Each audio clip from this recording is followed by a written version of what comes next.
Bizet pour le groupe RDSE pour 2 minutes. Monsieur le Président, Madame la Ministre, mes chers collègues, en dépit de l'issue en demi-teinte de la dernière COP, la lutte contre le réchauffement climatique est devenue un impératif. Parmi les énergies nouvelles, il en est une qui me semble particulièrement sous-employée, l'hydrogène, qui, en production totalement décarbonée, n'émet aucune pollution et utilisé comme carburant. Il permet alors le recours à des véhicules électriques moyennant une énergie totalement propre, même si elle reste un peu coûteuse. Les technologies développées aujourd'hui le rendent adaptable au transport individuel comme au transport collectif et déclinable sur tout type de véhicule. Certes, notre pays vient de se doter d'un plan national hydrogène. C'est une première et une étape importante qu'il convient de souligner. Mais il nous faut être plus ambitieux et il me semble nécessaire d'assurer rapidement le développement d'une filière française performante, compétitive et innovante. Trop souvent, notre pays a souffert du retard pris sur ses voisins. J'en veux pour exemple la signature par Alstom de plusieurs contrats avec les lenders sur le ferroviaire, là où la France ne sortira son premier train à hydrogène qu'en 2022. Des études établissent aujourd'hui que d'ici 2040, les véhicules à hydrogène ne constitueront seulement que le quart des véhicules circulants. En aucun cas, il ne faudra aborder l'hydrogène comme un substitut et attendre la fin des véhicules à batterie électrique avant de développer son usage. Aussi, au-delà de la déclinaison opérationnelle du plan national, via notamment les appels à projets de l'ADEME, j'aimerais connaître quelles mesures et quelles initiatives le gouvernement entend-il mettre en œuvre dès cette année pour accompagner l'émergence de cette filière amenée à jouer un rôle central dans notre transition écologique. En particulier, dans quelles mesures les collectivités seront-elles incitées pour leur propre flotte de transport, mais aussi pour leurs services de transport collectif et à leur développement économique à recourir à l'hydrogène. Enfin, la FIPAC, qui regroupe les acteurs de la filière, annonce des possibilités d'exportation d'un hydrogène produit en France de l'ordre de 6 milliards d'euros d'ici 2030. Là encore, quelles actions le gouvernement entend mener pour ne pas passer à côté de telles opportunités de développement? Je vous remercie.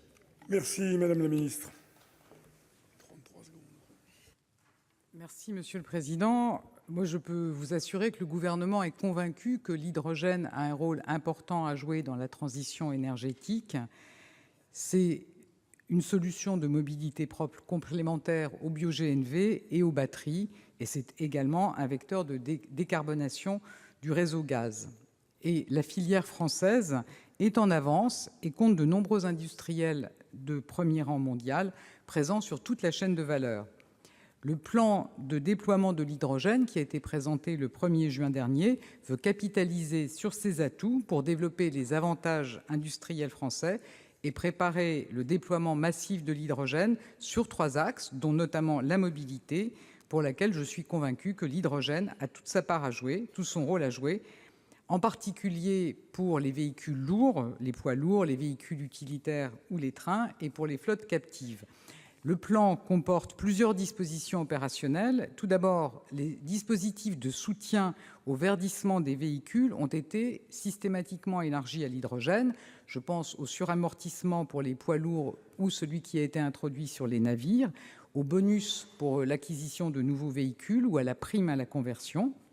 Un deuxième dispositif, c'est le soutien à l'émergence d'écosystèmes qui a fait l'objet d'un appel à projet spécifique de l'ADEME, écosystème de mobilité hydrogène. En fait, il s'agit non seulement de développer des solutions de mobilité, mais aussi d'avoir des systèmes de production d'hydrogène. L'appel à projet qui a été lancé en octobre a vu sa première clôture il y a quelques jours et est en cours d'examen par mes services pour développer des clusters dans ce domaine.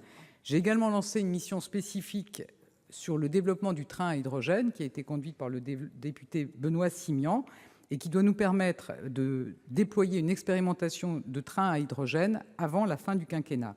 Donc l'hydrogène, je vous le confirme, est un vecteur important pour les mobilités. C'est même le cas pour le vélo, puisque l'entreprise Pragma Industries a été récompensée au CES de Las Vegas cette année pour son vélo à assistance électrique à hydrogène. Merci. 33 secondes, chers collègues. C'est la nouvelle année, je vous l'offre, Monsieur le Président. Beaucoup, chers collègues. La parole est à Madame Nadia Sollogoub pour le groupe Union Centriste.